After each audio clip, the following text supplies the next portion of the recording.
देख रहे हैं CNI न्यूज़ और मैं हूं सैयद आबद काज़मी। नाज़रीन, आपको जैसा कि मालूम है कि पाकिस्तान की सियासत का काफ़ी दिनों से बहुत गर्म हुई है और वहाँ आए रोज़ बेशुमार वाक़यात होते हैं सियासी तौर पर जो तवक्को ही नहीं की जा सकती कि ये कुछ होगा। तो जब ऐसी सिचुएशन हो जाती है तो यहाँ ओवरसीज़ पाकिस्तानी वो बड़े कंफ्यूज होते हैं कि हो क्या। बताता चलूँ कि पाकिस्तान में सब कुछ एस्टेब्लिशमेंट के कंट्रोल में है। जब से पाकिस्तान बना है इस वक्त से सियासतदान एस्टेब्लिशमेंट की मदद से ही इक़्तिदार में आते हैं और जब वो थोड़ी सी ताकत हासिल करते हैं तो फिर एस्टेब्लिशमेंट की सारी बातें नहीं मानते और जिसने आपको ताकत दी है वो चाहता है कि वो उसके मुताबिक आप उसकी मर्ज़ी के मुताबिक काम करें, लेकिन जब नहीं करते तो वो चाहता है कि इससे ये ताकत वापस ली जाए। तो इनके दरमियान आपस में जब इख्तलाफात वगैरह हो जाते हैं तो वो फिर दोनों ताकतें आपस में लड़ना शुरू कर देती हैं।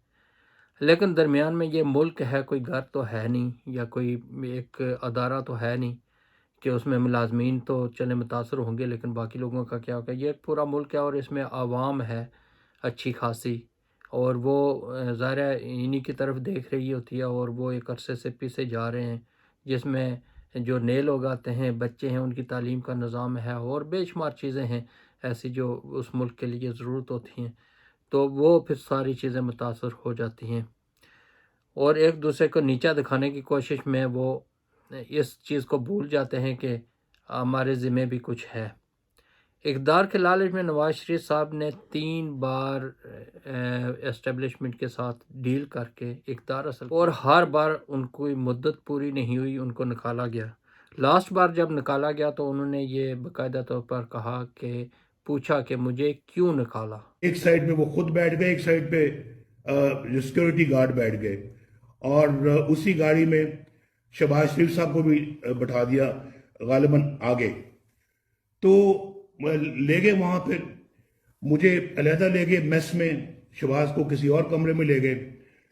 तो जब रात के कुछ तकरीबन 2 बजे का टाइम था तो वो आए मेरे पास, जनरल महमूद आया, एक जनरल औरकजई है जो बाद में KPK का गवर्नर भी रहा है, वो था, और एक और जनरल था। 3 आए लोग। तो मुझे मेरे पास आके तो डिसोल्यूशन ऑर्डर मुझे दिया असेंबली का कि ये है असेंबली तहलील करने का ऑर्डर, तो हम ये लाए हैं आपके पास, तो आप इस पे दस्तखत कर दें। और उस पर लिखा, तो मैंने उसको पढ़ा कि जी मैं असेंबली जो है वो अपनी मर्जी से तोड़ रहा हूं और ये मैं प्रेसिडेंट को एडवाइस कर रहा हूं कि असेंबली को जो है ना वो तोड़ दिया जाए। तो मैंने कहा ये क्यों लेके आए आप मेरे पास? तो कहने लगे बस आप अभी इसको साइन करें और बस उसके बाद जो है वो हमारी तरफ से आप आज़ाद हैं, वरना अगर आप नहीं साइन करेंगे तो फिर आपको खमियाजा भुगतना पड़ेगा। तो बड़े उन्होंने एक तकब्बुर के लहजे में, ये रौनक से ये बात की। तो मैंने कहा कि भाई मैंने तो ना अपनी जो है वो मैंने ना ऐसा कभी सोचा, ना मैं कभी असेंबली को तहलील करूंगा। तो कहने के लिए नहीं, ये आपको दस्तखत करने पड़ेंगे। तो मैंने कहा ऑन माई डेड बॉडी, ये अल्फाज हैं जो मैंने, ये तो हमारे यहाँ क्योंकि माजी करीब की बात है जिसकी वजह से हमें याद है, लेकिन उससे पहले अगर देखा जाए कि मोहतरमा बेनज़ीर साहिबा के साथ क्या हुआ, फिर उनको कैसे निकाला गया, उनकी हुकूमत को भी कैसे ख़त्म किया गया, फिर बहाल किया गया, फिर ख़त्म किया गया। और इस सिलसिले में क्योंकि ये दोनों पार्टियाँ थी तो दोनों पार्टियों के दरमियान बारी लगी हुई थी, कभी एक को इक़्तिदार मिलता, कभी दूसरे को मिलता और दूसरा ऑप्शन नहीं था। तो इस दौरान मोहतरमा बेनज़ीर भुट्टो ने क्या कहा, असेंबली फ्लोर पर क्या कहते रहे, एक दूसरे पर किस तरह जुमले कसते रहे और अशारे तन उन्होंने जो कहीं चीज़ें वो उस वक्त समझ में हमें नहीं आई लेकिन अभी आ रही हैं। तो मैं मुनासिब समझूंगा कि अभी उनकी ज़बानी कुछ क्या वो आइंदा क्या करेंगे अल्लाह बेहतर जानता है। आपको मैं आज चैलेंज देती हूं मिस्टर स्पीकर, क्यों डरते हैं इस चैलेंज से? कहते हैं कि हम 177 वोट्स लेकर के आए हैं, 3/4 मेजॉरिटी लेकर के आए हैं। कायदे आजम मोहम्मद अली जिन्ना को 95% मेजॉरिटी कभी नहीं मिला, हाँ लेकर के तो आए हैं। खुश हो, घोड़े को ले आओ, उसको दूध पिलाओ, घोड़े को ले आओ।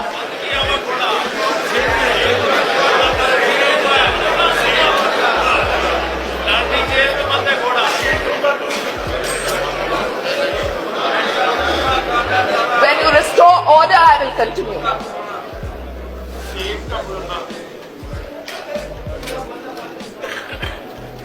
When you restore order, I shall continue.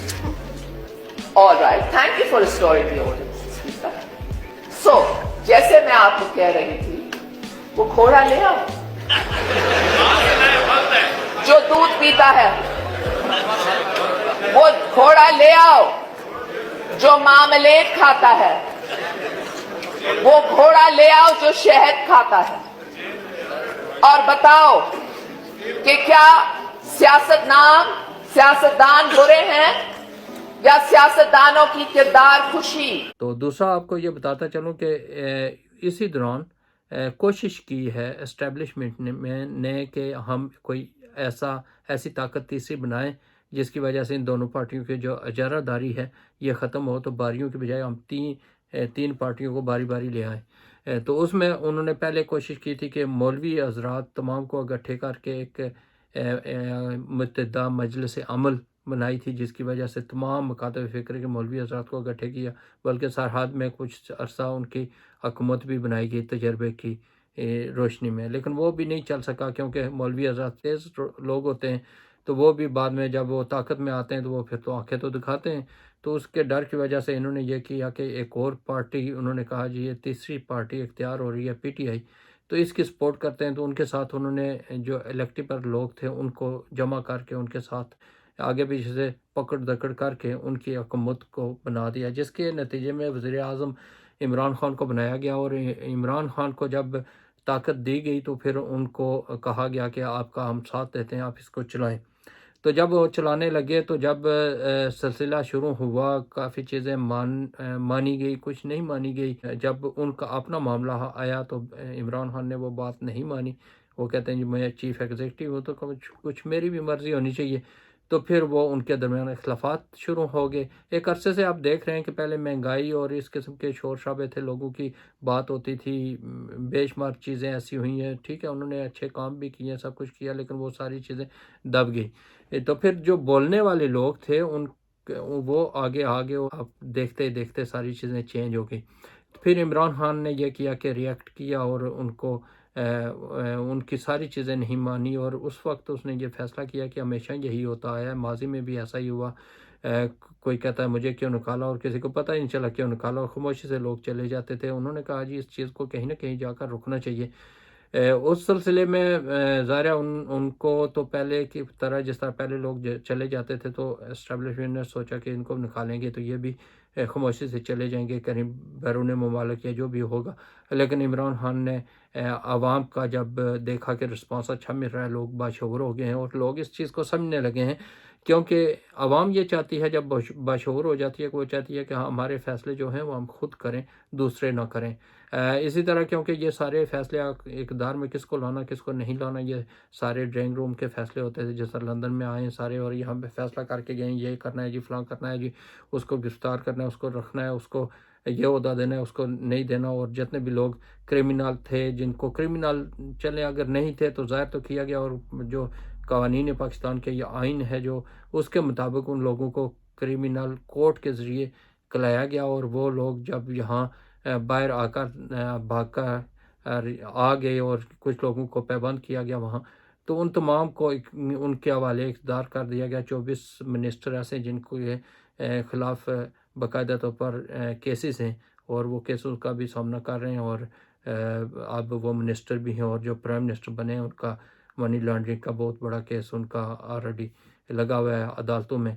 फर्द जो आयद नहीं थी कि लेकिन वो भी नहीं हो सकी, और इस किस्म की चीज़ें फिर सामने आ गई। वो इस एस्टेब्लिशमेंट की मजबूरी ये थी कि मुतबादल और कोई बंदा था नहीं, और जो मुंतखब लोग थे उन्हीं में से किसी को आके लाना था।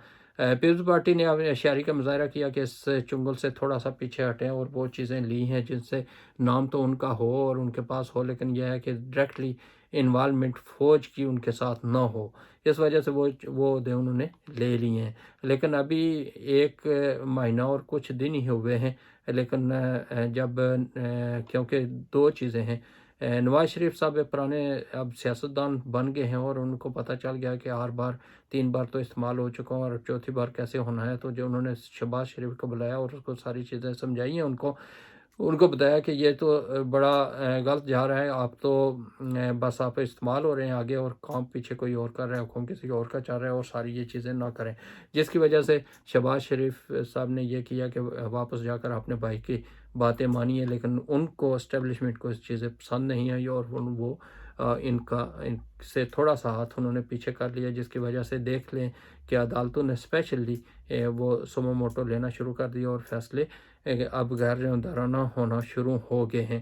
تو اس طرح کی چیزیں جو پہلے غلط ہوا وہ غلط، اور پھر اس کے اوپر اب صحیح کریں یا غلط کریں جو بھی ہیں، اب عوام کا اعتماد جب عدالتوں سے یا فوج سے یا کہیں سے اٹھ جاتا ہے تو پھر اس کو ریکور کرنا یا ان چیزوں کو بحال کرنا بہت مشکل ہوتا ہے۔ اچھی چیز کو پھیلانا تھوڑا ٹائم لگتا ہے، لیکن غلط چیز فوری طور پر پھیل جاتی ہے، اور کسی کے منفی جو پروپیگنڈا ہے وہ اتنی تیزی سے پھیلتا ہے کہ اس کے لیے اتنی محنت نہیں کرنی پڑتی، لیکن اس کو جو اصل بات ہوتی ہے، جو حق و سچ کی بات ہوتی ہے، اس کو پھیلانا تھوڑا سا مشکل ہوتا ہے۔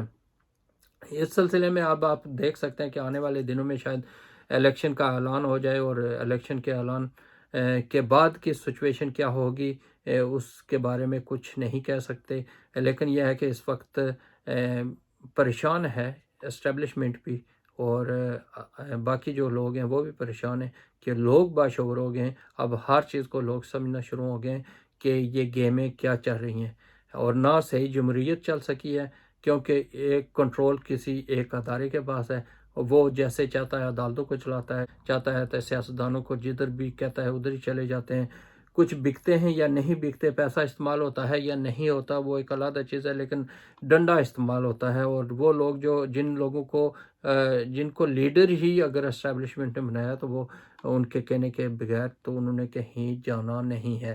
تو اس وجہ سے اگر عوام کا فائدہ ہے یا نقصان ہے وہ لازمی انہوں نے ان کے مطابق چلنا ہوتا ہے۔ تو یہ چیزیں اس لیے ضروری ہیں کہ باہر ہم لوگ بیٹھے ہوئے ہیں لیکن اصل حقائق سے ہم واقف نہیں ہوتے۔ اس میں کچھ ویڈیو ہیں میرے پاس، تو میں چاہتا ہوں کہ وہ بھی اس کو میں شامل کیا جائے۔ سب سے پہلے جو محترمہ بے نظیر صاحبہ کی اپنی ویڈیو سنی، اس کے بعد نواز شریف صاحب کو جب نکالا گیا تو انہوں نے کیا کیا باتیں کی ہیں، میں چاہتا ہوں کہ انہی کی زبانی آپ کو سنائی جائیں تاکہ آپ یہ نہ بول سکیں کہ میں اپنے پاس سے بات کر رہا ہوں یا انہوں نے کن اشاروں میں بات کی تھی، وہ اب آپ سنیں گے تو آپ کو سمجھ آ جائے گی تو وہ کیا کہنا چاہ رہے تھے۔ آپ کو 2018 الیکشن میں پاکستان کی تاریخ کی سب سے بڑی دھاندلی اور عوام کے مینڈیٹ کی چوری کا حساب دینا ہے۔ جنرل باجوہ صاحب، آپ کو ارکان پارلیمنٹ کی ہارس ٹریڈنگ کا حساب دینا ہے، اور جنرل باجوہ صاحب، آپ کو آئین اور قانون کی دھجیاں بکھیرتے ہوئے عمران نیازی کو عوامی مینڈیٹ کے خلاف وزیر اعظم بنانے کا حساب دینا ہے۔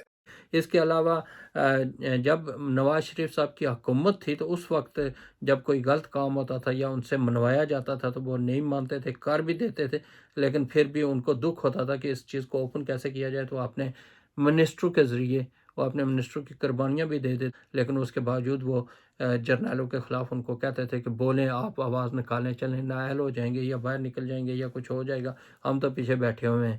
تو اس قسم کی چیزیں وہ بھی آپ کو بتاتا ہوں کہ پرویز رشید صاحب نے اور دوسرا جو خواجہ سعد رفیق ہیں اور بھی جو منسٹر ہیں انہوں نے کیا کہا، وہ بھی ویڈیو آپ کو اس پاکستان کو برباد کر چکا ہوں، اس پاکستان کو تباہ کر دیا، اس پاکستان کو لہو لہان کر دیا پاکستان کو۔ نواز شریف آپ پاکستان تم ٹھیک کرو، خراب کریں یہ فوج کے جنرل اور ٹھیک کریں نواز شریف آپ۔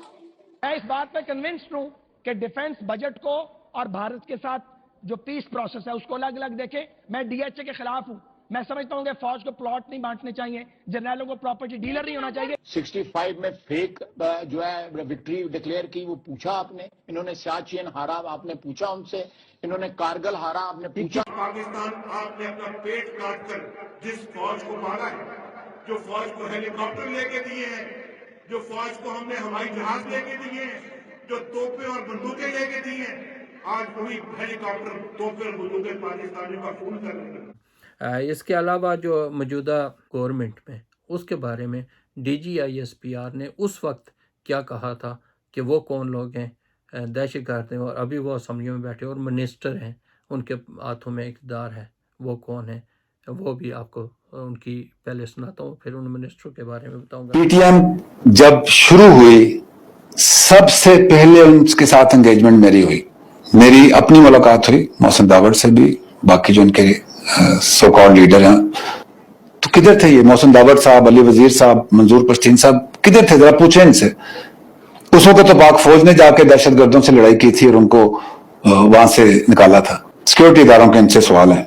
इस्लामाबाद में धरने के लिए जो सबसे पहला इनका धरना था, उसके लिए राह ने इनको कितने पैसे दिए, किस तरीके से पहुंचे और कहां इन्होंने इस्तेमाल किए। 22 मार्च 2018 को NDS ने इनको एहतजाज जारी रखने के लिए कितने पैसे दिए। 8 अप्रैल 2018 को जो कंधार में इंडियन कॉन्सुलेट है, उसमें मंजूर पश्तीन का कौन सा रिश्तेदार था जो उस कॉन्सुलेट में गया, उससे मुलाकात हुई, साथ एक दोस्त भी था, कितने पैसे दिए और वो पाकिस्तान कैसे आए। मई 2018 में इंडियन डिप्लोमेट्स ने कितने डॉलर दिए, किस लिए दिए और कैसे आप तक पहुंचे।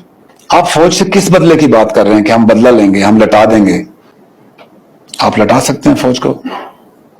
Nobody can fight this state. अगर आर्मी चीफ ने पहले दिन ये बात ना की होती कि बेटा इनके साथ प्यार से डील करना है।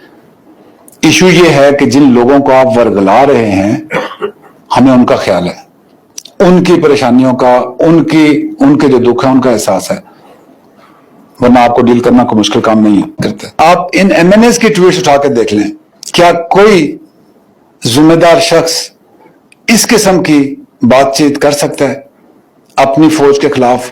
क्या आप ऐसे बंदे को टीवी पे बुलाना शुरू करेंगे जो कहता है ये दहशतगर्दी है, इसके पीछे वर्दी है? उन 6000 शहीद जो हैं, जिन्होंने इस जमीन पे अपना खून बिठाया है, उनके पेरेंट्स इनसे पूछ सकते हैं कि हमारे बेटे ने तो जान दिया इस मुल्क के लिए। मसले हैं ना, नारा कहां से आ गया? फौज को लंबा डालेंगे, ये कहां से आ गया? आप चंदा इकट्ठा कर रहे हैं फौज के खिलाफ जलसे करने के लिए। ये तो थी पिछली के पीछे क्या स्टोरी चल रही थी उसके बारे में आपको बताया। तो अभी आपको बताऊं कि ये जो सिचुएशन अभी जारी है, इमरान खान ने बेशुमार लोगों को शऊर दे दिया है और उसने सही लोगों को तालीम दी है कि जमहूरियत क्या है और कैसे होना चाहिए और आपके हकूक़ क्या है, आप क्या कर सकते हैं। और लोग अभी बाहर निकल रहे हैं और लोगों ने उसका बयानिया बिल्कुल तस्लीम किया, जो बात करता है वो उस असर रखती है। और आपने देखा होगा छोटे छोटे बच्चे किस तरह मैसेज दे रहे हैं और क्या क्या बात करते हैं। और 12-13 साल के बच्चों में अगर सियासतों पर इतना शऊर है और हर बंदे को पता चल गया है कि इक़्तिदार पर जो लोग जाते हैं वो क्या करते हैं, पैसा कहाँ से लाते हैं और ख़र्च कैसे करते हैं, और जो पैसा वो अपने ऊपर लगा रहे हैं वो आवाम का पैसा होता है। ये चीज़ किसी बंदे को पता नहीं थी। और हुकूमती जो गलतियाँ होती हैं, लोग ये नहीं समझते थे कि हुकूमत भी इस तरह की गलतियाँ करेगी जो आम बंदे भी करते हैं। तो इस तरह की चीज़ें जो हैं वो इमरान खान ने लोगों को बता दी हैं। अब यह है कि इलेक्शन अगर हो जाते हैं तो इलेक्शन में वो जो धांधली वाला सिस्टम जिस तरह पहले चल रहा था वो भी मुश्किल लग रहा है। और अगर कोई कहीं से जो बॉक्स में वोट वगैरह पड़ते हैं या पहले से चले गए या किस किस्म की, तो वो भी चीज़ें वोट हो जाएंगी। मुशर्रफ ने ये कहा था कि जब मैं जा रहा हूँ मुल्क को पीछे होते हुए नज़र आ रहा है मुझे, लिए दोनों हाथों से लूटने के लिए तैयार बैठा है हर बंदा। लेकिन उन्होंने कहा जी एक चीज़ जिसकी वजह से मैं चाहता हूँ कि मुल्क पीछे नहीं जा सकता वो है मीडिया। उसकी वजह से आम लोग या पाकिस्तान पीछे नहीं जाएगा, क्योंकि आवाम के सामने जब चीज़ें आ जाएंगी तो उस वक्त लोग इस डर की वजह से खुद ब खुद सही कानून के मुताबिक चलना शुरू हो जाएंगे। तो अब वक्त आ गया है कि तमाम अदारे कवानीन के मुताबिक चलें और कानून की बालादस्ती जब कायम हो जाएगी और लोगों को पता चल जाएगा अगर हमने कोई गलत काम किया तो फंस जाएंगे और ताकत और पैसे के ज़ोर पर हम नहीं बच सकेंगे, तो उस वक्त हर एक आदमी राइट वे पर चलेगा, सही काम करेगा। तो ये वक्त क्योंकि है तब्दीली का और इस वक्त तमाम लोगों को ये पता भी चल गया है कि क्या हो रहा है और क्या होने जा रहा है। تو اس وجہ سے ضروری ہے کہ آپ لوگ باشعور ہو جائیں، اور یہ ساری گیمز جو چل رہی ہیں پاکستان کے اندر، اگر عوام باشعور ہو جاتی ہے، عوام یہ سمجھتی ہے، تو یہ سلسلہ رک سکتا ہے، اور کہیں نہ کہیں جا کر تو اس نے رکنا ہی ہے۔ تو اگر جلدی رک جائے گا تو ہمارا ملک ترقی کی طرف گامزن ہو سکتا ہے۔ اسی کے ساتھ اجازت دیجیے، انشاءاللہ صحت رہی زندگی رہی تو پھر کسی اہم موقع پر آپ سے بات ہوگی۔ یہ چند ایک ضروری چیزیں تھیں جو آپ کے ساتھ شیئر کرنا ضروری سمجھتا تھا، اس وجہ سے آپ سے شیئر کیے۔ اسی کے ساتھ اجازت دیجیے، خدا حافظ۔